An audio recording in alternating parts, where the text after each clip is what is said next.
Hello mga ka-real mates, magluto tayo ng pusit. Siyempre malinis na yan at naghanda ako ng bawang sibuyas, spring onion, kamatis, at bell pepper. Ayun. Siyempre lagain muna natin ng saglit yung pusit sa kumulo na tubig. Saglit lang po yan para hindi po ma-overcook.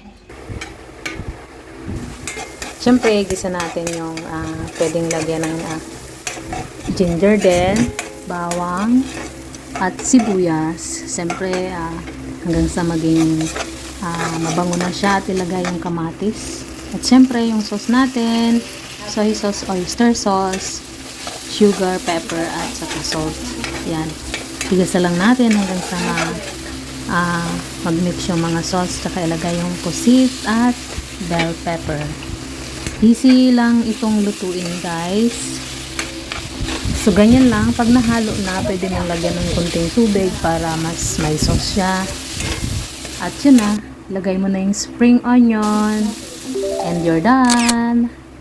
Yan. It looks so yummy. Wow! Sarap. Sarap na kumain ng nakakamay. Thank you guys for watching.